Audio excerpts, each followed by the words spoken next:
இப்பொழுது நம் சிறப்பு விருந்தினர் திரு சுகி சிவம் அவர்களது சிறப்பு உரையை ஆற்றுவார். எல்லாருக்கும் வணக்கம். இவ்வளோ நேரம் நம்ம அஸ்தினாபுரத்தில் இருந்தோம், ஐஸ்வர்யத்தில் இல்லை. ஒரு மனசை எங்கேயோ நம்ம கொண்டு போகிற மாதிரி நம்மோடு கூட இருக்கிறவர்கள், நம்மோடு வேறு வகையில் பழகி கொண்டிருக்கிற நம்முடைய குடும்ப உறுப்பினர்கள் வெவ்வேறு பாத்திரங்களாக நின்று நம்முடைய நெஞ்சில் இடம் பிடித்த இந்த நிகழ்ச்சி மறக்க முடியாத ஒன்று. தனிப்பட ஒருவர் அப்படின்லாம் குறித்து பேசுவதை விட நான் எல்லாரையும் பாராட்டி வாழ்த்த வேண்டிய பொறுப்பில் இருக்கிறேன். உண்மையாகவே எவ்வளவு 3 விஷயம் நம்முடைய பார்ட்டிசிபெண்ட்ஸ்க்காக நான் முதல்ல சொல்ல விரும்புகிறது 3 விஷயம். ஒவ்வொருத்தரும் எவ்வளவு ஆர்வம் எடுத்துக்கிட்டாங்க பார்த்தீங்களா? ஒரு அக்கறை, ஒரு டெடிகேஷன், ஒரு ஈடுபாடு. அதில் ஒரு பெரிய உண்மை, இந்த ஆர்வம் எப்போவுமே நம்மளை இளமையாக வச்சுருக்கோம். இதான் அதில் இருக்கிற பெரிய ரகசியம். ஏன்னா ஒரு விஷயம் என்னங்கிற அந்த க்யூரியாசிட்டி, ஆன்சைட்டி, இதான் ஒரு குழந்தையினுடைய இயல்பு. அது நம்ம மனசுக்குள்ளே அப்படியே இருக்குது. இந்த பாத்திரத்தை நம்ம எப்படி பர்ஃபார்ம் பண்ணணும் அப்படின்னு அதில் அவங்க இன்வால்வ் ஆனாங்க இல்லையா? முழுக்க அந்த ஆர்வம் அவர்களுக்கு என்றைக்கு அந்த இளமையை தொடர்ந்து கொடுக்கும். அப்புறம் சிலர் மேக்கப்பு, ட்ரெஸ்ஸிங், ஒவ்வொன்றிலையும் அந்த பர்சனாலிட்டி அப்படியே கண் முன்னால் கொண்டாந்து நிறுத்துறதுக்கான அந்த முயற்சிகள், அந்த செலெக்ஷன் ஆஃப் கலர், ப்ரெசன்டேஷன், ஒவ்வொன்றும் மூமெண்ட், டயலாக், டெலிவரி, இப்படி எல்லாத்துலேயும் அவங்க எடுத்துக்கிட்டாங்க பார்த்தீங்களா? அந்த அக்கறை, முதல்ல சொல்கிறது ஆர்வம், ரெண்டாவது சொல்கிறது அக்கறை.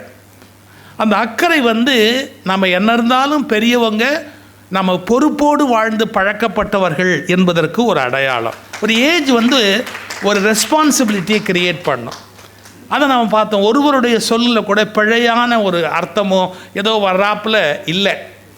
ஆனாலும் நமக்கு பள்ளிக்கூடம் ஞாபகம் வந்திருக்கும். பள்ளிக்கூடத்துலலாம் ஃபேன்சி ட்ரெஸ்ஸு அல்லது இந்த கல்ச்சரல் டே அன்னைக்கு நம்ம இது மாதிரிலாம் மேக்கப்லாம் போட்டுட்டு அங்கே நின்று அந்த நினைவெல்லாம் வந்திருக்கும். அது கூட மனசால் நீங்கள் பள்ளிக்கூடத்துக்கு போயிட்டீங்கன்னா அதே வயசு வந்துடும். அந்த ஏஜினுடைய அந்த ஃபீல் அப்படியே இருக்கும். ஒரு தடவை சுப்ரீம் கோர்ட் ஜட்ஜாக இருந்த மோகன், சுப்ரீம் கோர்ட் ஜட்ஜ் அவர் படித்த ஸ்கூலில், கார்ப்பரேஷன் ஸ்கூல் உடுமலைப்பேட்டையில் வாத்தியாருக்கு பாராட்டு விழாவுக்கு வந்தார். நம்பவே முடியாது. எப்படின்னு கேட்டால் 85 வயசு ஆகிடுச்சு அந்த ஹெட் மாஸ்டருக்கு. இவர் சுப்ரீம் கோர்ட் ஜட்ஜாக இருக்கார்.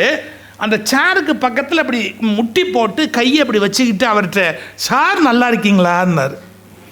அவருக்கு கண் பார்வை போயிருந்தது. யாருக்கு? அந்த தலைமை ஆசிரியருக்கு. அவர் இப்படி யோசிச்சுட்டு, யார் ஜட்ஜ் ஐயாவா அப்படின்னு கேட்குறாரு. அந்த வார்த்தைக்கு இல்லை நீங்கள் சொல்கிற உருப்படாத மோகன்னர்.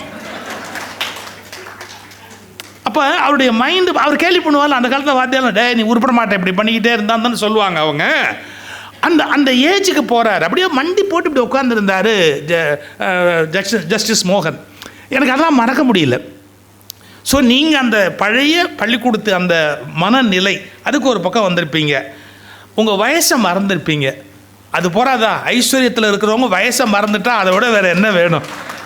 அந்த ஒரு சந்தோஷ நிலை.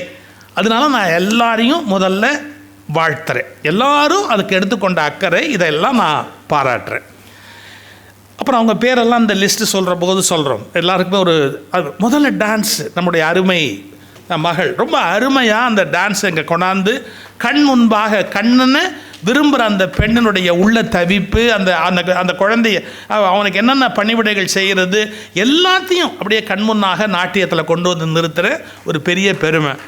அதுக்கு முன்னாடி நம்ம டிவியில் பார்த்த மகாபாரதத்தை அப்படியே கொண்டு வர மாதிரி அவருடைய குரல் வளம், அந்த மகாபாரத அந்த பாட்டை பாடியிருந்த அந்த சுகம், இப்படி எல்லாத்தையும் நாம் இந்த நேரத்தில் மனமாற பாராட்டணும். ஆனால் நான் ஒரு 4-5 விஷயம், ஏன்னா எல்லா கேரக்டரையும் எடுத்து அன்றைக்கி நாங்கள் ரிஹர்சலில் எடுத்துகிட்டு உட்காரும்போது ஒவ்வொரு கேரக்டர் அவங்க பண்ணும்போதும் என்னுடைய கமெண்ட்ஸ் நான் சொல்லிகிட்டே இருந்தேன். நிறைய விஷயங்கள் அந்த கேரக்டரை பற்றி. அவைகளை இப்போ நான் சொல்ல முடியாது, மறுபடியும் ரீப்ரொடியூஸ் பண்ண முடியாது. என்னுடைய மகாபாரதமே 1 வீக் யூடியூப்பில் அப்படியே பதிவானது இருக்குது. டோட்டலாக மகாபாரதத்தை இந்நட்சல் அப்படியே கொடுக்கணுங்கிறதுக்காக 1 வீக் நான் பதிவு பண்ணது யூடியூப்பில் அப்படியே இருக்குது. அது ஒரு பக்கம். பகவத்கீதை 5 சாப்டர் இருக்குது. அதெல்லாம் தனி. நீங்கள் எப்பாவது வாய்ப்பு இருந்தால் கேளுங்க. ஒரு 2-3 செய்தி மட்டும் இப்போ நான் உங்களோட ஷேர் பண்ணிக்கலான்னு நினைக்கிறேன். ஒரு 5000 வருஷத்துக்கு முன்னாடி நடந்திருக்கணும் அப்படிங்கிறது ஒரு அசம்ஷன். இந்த மகாபாரத கதைக்கு ஓரளவு கால நிர்ணயம் பண்ணி பார்த்தா ஒரு 5000 வருஷத்துக்கு முன்னாடி நடந்திருக்கணும் அப்படின்னு நமக்கு அசம்ஷன். 5000 வருஷத்துக்கு முன்னாடியும் குண்டு தான் போட்டால் இன்றைக்கும் குண்டு தான் போடுறோம். 5000 வருஷத்துக்கு முன்னாடியும் மனுஷக்குள்ள சண்டை போட்டுது, 5000 வருஷத்துக்கு அப்புறமும் மனிதக்குள்ள சண்டை போட்டுக்கிட்டே இருக்குது. ஏதோ பேர் தான் மாறுது, ட்ரம்ப்பு, நெட்டன்யாகு அப்படின்னு ஏதோ பேர் மாறுது. எல்லாம் ஒவ்வொரு பக்கம் ஈரான், கொமேனி அப்படின்னு பேர் மாறுதே ஒழிய மனிதன் ஒருவனோடு ஒருவன் போர் செய்கிற அந்த குணத்தை விடலை. இந்த உலகமே ஒரு போராட்டமான வாழ்க்கையாக இருக்கிறதால போராடுற குணத்தை விட்டு கொடுக்கக்கூடாது. ஆனால் எது வரைக்கும் அப்படிங்கிறத நம்ம தெரிஞ்சுக்கணும். நம்முடைய போராடுகிற குணம் நம்முடைய வாழ்க்கையை நடத்துகிற வரையில் தான் நமக்கு தேவையை ஒழிய அதன் பிறகு போராடுவதில் அர்த்தமில்லை என்று எல்லோரையும் ஆசீர்வதிக்கிற ஞான நிலைதான் இந்த நிலை. நாம் இங்கே இருக்கிறோம் இல்லையா, இந்த நிலை எல்லாரையுமே ஆசீர்வதிக்கிற ஒரு உன்னதமான ஒரு நிலை. அதை நாம் இப்போது மனதால் மேற்கொள்ள வேண்டும். இந்த போரை பற்றி கடைசியாக இங்கே கூட அந்த வசனம் கூட வந்தது. அதாவது குந்தியும் இல்லை காந்தாரியும் பாஞ்சாலியும் சந்திப்பாங்க. வெற்றி தோல்வி அப்படின்னு சொல்லும்போது பார்த்தா பாண்டவர்களுக்கு வெற்றி, குருகுலத்து மக்களுக்கு தோல்வி அப்படின்னு எல்லாரும் சொல்லுவாங்க. அப்போ சொல்லுவா காந்தாரி பாஞ்சாலியை பார்த்து, பொடி வெற்றி தோல்வி எல்லாம் இந்த ஆம்பளைங்களுக்கு தான், பொம்பளைங்க நமக்கு நீயும் பிள்ளைய விட்டுட்ட நானும் பிள்ளைய விட்டுட்டேன், இனி இருந்து என்னடி பிரயோஜனம்னு கேட்பான். இந்த புகழ், வெற்றி, நாடு, போர் இதெல்லாம் ஆம்பளைக்கு தாண்டி, உனக்கும் புள்ள போச்சு எனக்கும் புள்ள போச்சு, நீ நானும் என்னத்தை கண்டோம் அப்படின்னு கேள்வி கேட்பா. இது ரொம்ப நுட்பமான விஷயம். அதாவது ஒரு மான ரீதியாக நாட்டை மீட்டோம்னு சொன்னால் கூட தனிப்பட்ட முறையில் பார்த்தா இவளுக்கும் குழந்தைகள் போச்சு அவளுக்கும் குழந்தை, இது 100. அங்கே பாஞ்சாலி பெற்றெடுத்த 5 இளம் பாண்டவர்களும் இறந்து போயிட்டாங்களே. அப்போ வேறு வழி இல்லை, குழந்தைகளை இழந்துட்டோம் அப்படின்னு சொல்கிற அந்த வார்த்தை அருமையான வார்த்தை. நான் இந்த பாரதத்தை மையப்படுத்தி தான் ஒரு கருத்து சொல்கிறது. இந்த மாதிரி சீனியர் சிட்டிசன் ஹோம் அப்படிங்கிறது கலாச்சாரத்துக்கு பொருத்தமா அப்படின்னு பல பேர் கேட்பாங்க. அதை பாரதம் தான் ஜஸ்டிஃபை பண்ணது. கடைசியாக திருதராஷ்டிரன், காந்தாரி என்ன சொல்லிட்டு போகிறாங்க, இந்த ஆட்சியை தர்மன்ட்ட கொடுத்துட்டு நாங்கள் வானப்பிரஸ்தம் போகிறோம் அப்படின்னு சொல்கிறாங்க. பாருங்கள், நமக்கு ஐஸ்வர்யம் தான் வானப்பிரஸ்தம். நம்ம என்ன சந்நியாசம்னு ஒன்றும் வாங்கலை. ஆனால் நம்ம குழந்தைகள்லாம் ஒரு பக்கம் இருக்கிறாங்க, அந்த அட்டாச்மெண்ட் ஒரு பக்கம் இருந்தாலும் ஒரு டிட்டாச்மெண்ட்டோடு நம்ம இங்கே இருக்கிறதுக்கு பழகிறோம். அப்போது நம்முடைய இந்தியன் கல்ச்சரில் சொல்லி கொடுத்த பிரம்மச்சரியம், கிரகஸ்தம், அதுக்கு பிறகு வானப்பிரஸ்தம், சந்நியாசம்னு 4 ஸ்டேஜ் இருக்குல்ல, அந்த 2 ஸ்டேஜில் வானப்பிரஸ்தம் அப்படிங்கிறது இது மாதிரியான இடங்களில் இருக்கிற போது நாம் அடைய வேண்டிய ஒன்று. அதனால தான் இதையும் மலைக்கும் காட்டுக்கும் மத்தியில் கட்டியிருக்காங்க. ஏன்னா வனத்துக்கு மத்தியில் தானே இருக்கணும் அப்படின்னாங்க. இந்த பக்கம் போனீங்கன்னா கரடி மடைங்கிறா, அந்த பக்கம் போனீங்கன்னா யானை வருது அப்படிங்கிறா. அப்போ நம்ம வனத்தில் தான் இருக்கிறோம் கரெக்டாக.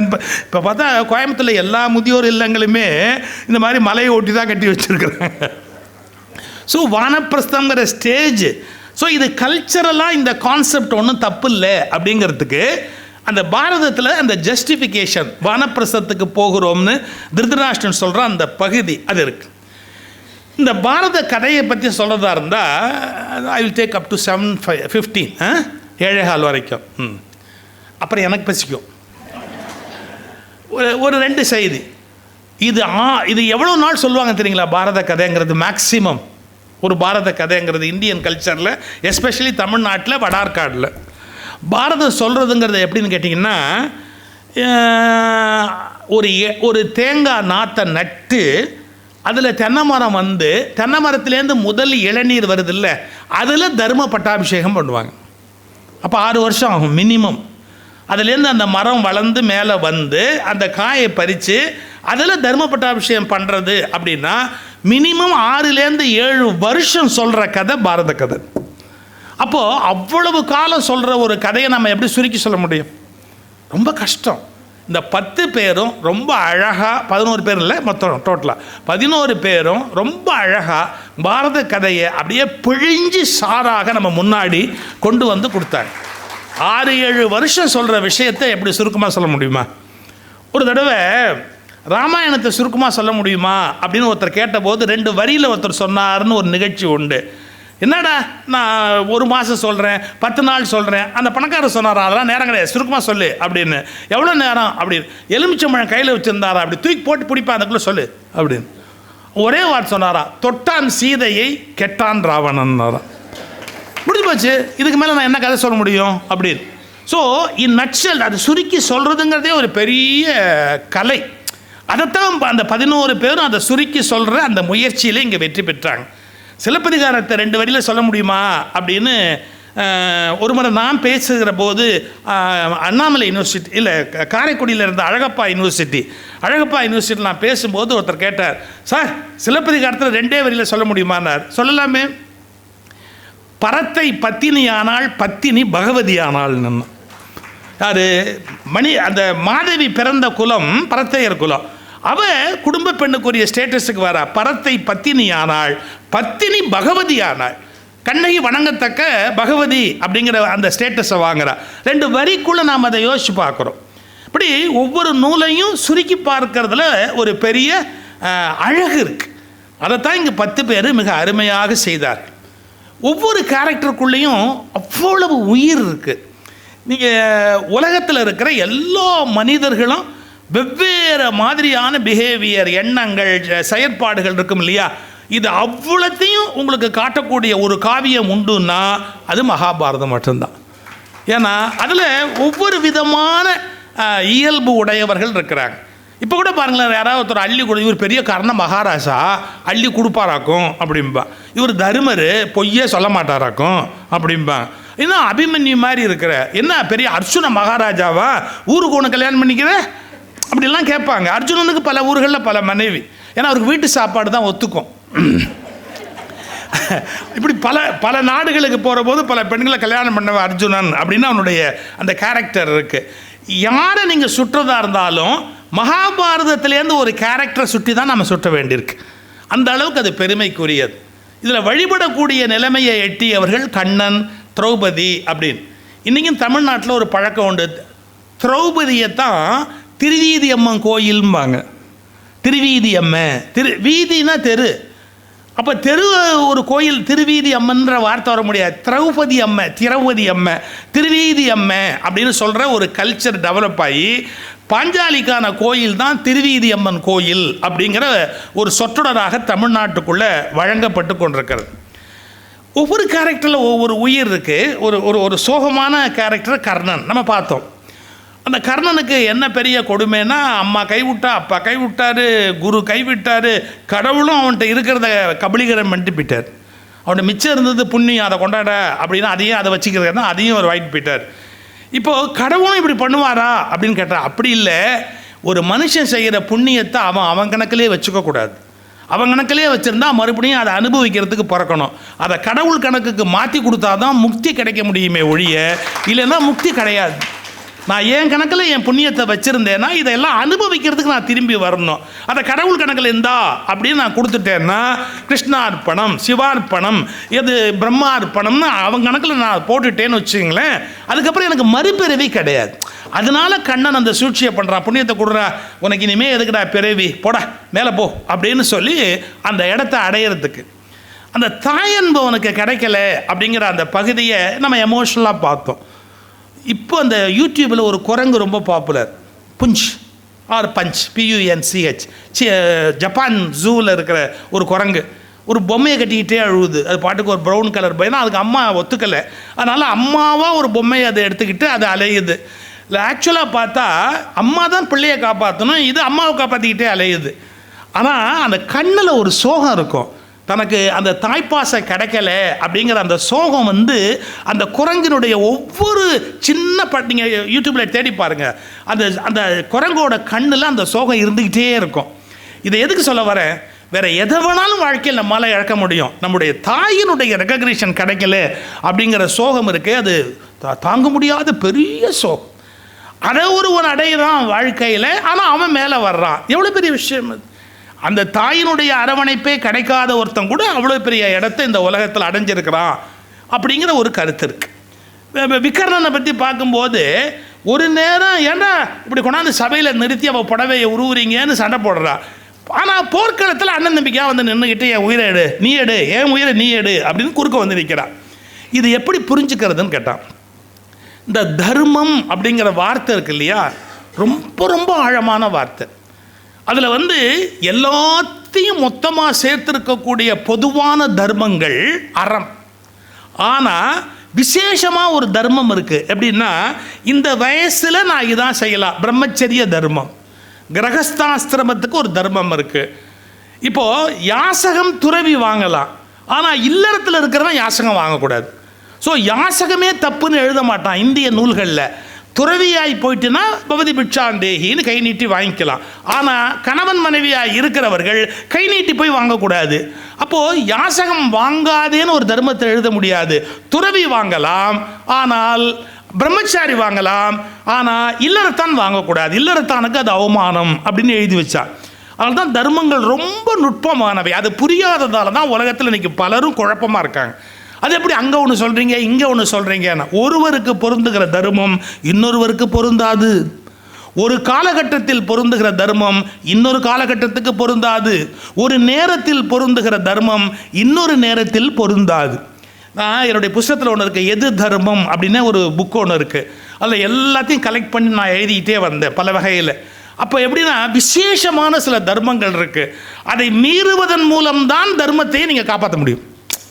அதை அனுஷ்டிப்பதன் மூலம் அல்ல, அதை மீறுவதன் மூலம்தான் நீங்கள் அந்த தர்மத்தையே காப்பாற்ற முடியும். அது மாதிரியான இஷ்யூஸ் எத்தனையோ வாழ்க்கையில் ஏற்படும். இதெல்லாம் ரொம்ப நுட்பமானது, காப்பாற்றுவதற்கு கடினமான ஒன்று. இப்போ எப்படி ஆகி போச்சுன்னு கேட்டிங்கன்னா, எதை வேணாலும் நம்ம நியாயப்படுத்தலாம், எதை வேணாலும் நம்ம நியாயப்படுத்தலாங்கிற மனோபாவம் வந்துருச்சு. அப்பா அம்மாவை கொன்னுட்டு கோர்ட்டில் ஒருத்தர் சொல்கிறான் ஜட்ஜை பார்த்து, நீங்கள் என்னை ரொம்ப கருணையோடு நடத்தணும்னா. ஏன்? அப்பா அம்மா இல்லாத அனாதேன்றான்.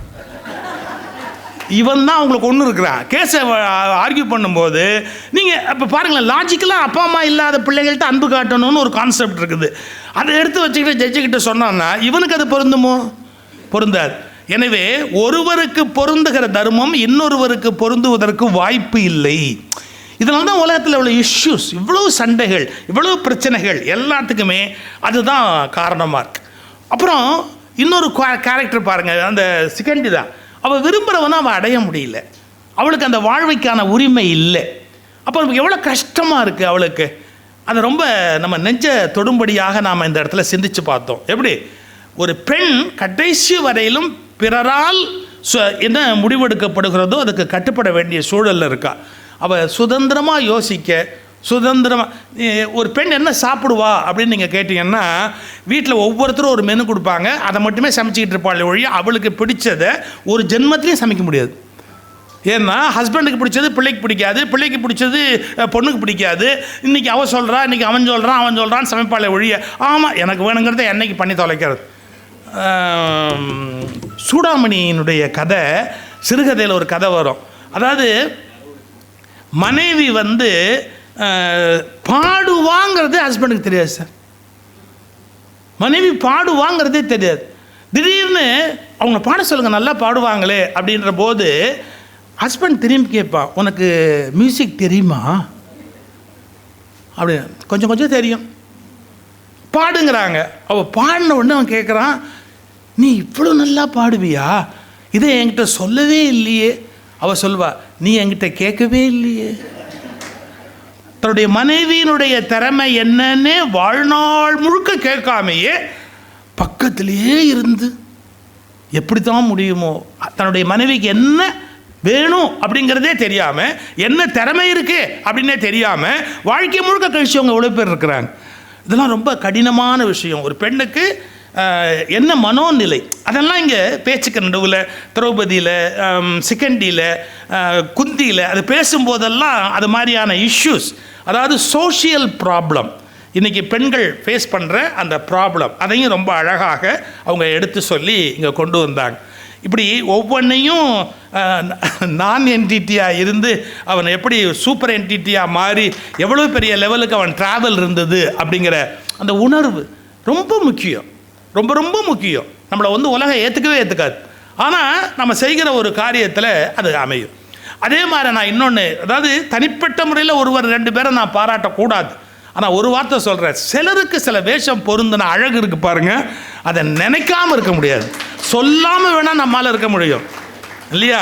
ஆனால் நான் நினைக்காமல் இருக்க முடியாது இல்லையா? ஒவ்வொருத்தருக்கும் அது பொருந்துகிற அந்த பொருத்தம். அது மாதிரி சில பேர் அப்படி எமோஷனலாக நடித்து பெர்ஃபார்மன்ஸ், அது டோட்டலி அவங்க பெர்ஃபார்மன்ஸ் நமக்கு எக்ஸ்பீரியன்ஸ், அப்படியே அதை நாம் அப்படியே அனுபவிக்கிற மாதிரி. சில பேர் ஒரு முதல் தடவையாக கூட இங்கே மேடை ஏறி இருக்கலாம், ஆனாலும் கூட எவ்வளவு நம்முடைய மனதில் இடம் பிடிக்கக்கூடிய வகையில் எவ்வளவு அக்கறை எடுத்து எவ்வளோ அழகாக அவங்க அதை டெலிவர் பண்ணாங்க.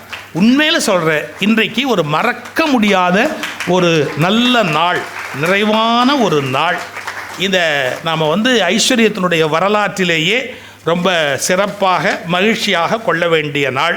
இந்த வகையில் இதில் பங்கேற்ற பீஷ்மராக பங்கேற்ற அந்த வெள்ளை கலரே அப்பா, அடேப்பா, இந்த தாடி வச்சுக்கல ஒரு கஷ்டம் தெரியுமா உங்களுக்கு? மனோகர் ட்ராமாவில் இது மாதிரி அந்த தாடியெல்லாம் அப்பப்போ அப்படி வச்சுருப்பாங்க, தேங்காய் தடவி தடவி ஓரமாக வச்சுட்டு அந்த சீனுக்கு கட்டிட்டு திரும்ப வந்துட்டு திரும்ப போவாங்க. ஒரு தடவை தேங்காய் எண்ணெயில் எறும்பு வந்துடுச்சு, கட்டிட்டு உள்ள ஸ்டேஜுக்கு வந்தவன் பட்ட பாடு, அது பாட்டுக்கு இங்கெங்கே பிக்க வேண்டியிருக்கு. ரொம்ப கஷ்டம். அதில் ஒட்டுறதா இருந்தால் விழுந்துடும், அது வேறு ஒரு பெரிய கஷ்டம். இது விழக்கூடாதுன்னு நினச்சாலும் நம்ம பெர்ஃபார்மன்ஸ் வீணாக போயிடும். அதெல்லாம் பார்க்கல பாருங்களேன். இந்த வயசு அதெல்லாம் கொஞ்சம் கூட கவலைப்படாமல் அந்த பள்ளிக்கூடத்தில் நம்ம படிக்கிற போது எப்படி ஒரு ஸ்பிரிட் இருந்ததோ அந்த ஸ்பிரிட் இங்கே வெளிப்படும்படியாக, அந்த மேக்கப் பொருந்தும்படியாக நடந்து கொள்வது.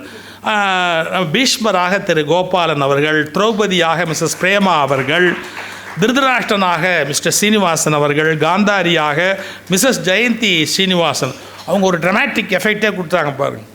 அந்த இது செதறியது அப்படிங்கிற போது ஸோ எவ்வளோ யோசிச்சுருக்காங்கல்ல. அதெல்லாம் வி மஸ்ட் சின்சியர்லி அந்த அவங்களுடைய அந்த என்ன சொல்கிறது டெடிக்கேஷனை நம்ம பாராட்டி ஆகணும். அது மாதிரி சகுனியாக அப்பா, அது ஒரு தனி அது என்ன சிரிப்பு, அது ஒரு சிரிப்பு. அது மாதிரி குந்தியாக நம்முடைய லதா கோபிநாத் அவர்கள், கர்ணனாக கிரிஜா, கர்ணன் பாத்திரத்தை பற்றி பேசுகிறவர்களாக மிஸ்ஸஸ் கிரிஜா லோகநாதன் அவர்கள், சிகண்டியாக மிஸ்ஸஸ் மீனாட்சி அவர்கள், விகர்ணனாக மிஸ்ஸஸ் சபிதா குமார் அவர்கள், அபிமன்யுவாக மிஸ்ஸஸ் பிரபாவதி அவர்கள், கிருஷ்ணராக நிறைவாக அந்த கிருஷ்ணனுடைய அந்த ஆர்கியூமெண்ட்ஸ், அவருக்கு என்ன கிரேட்னஸ் அப்படிங்கிற அனாலிசிஸ் நம்முடைய பட்டாபிராமன் அவர்கள். இப்படி 11 பேர் இன்றைக்கு இந்த ஏகாதச ருத்ரர்கள்னு 11 பேரை பாராட்டுவாங்க.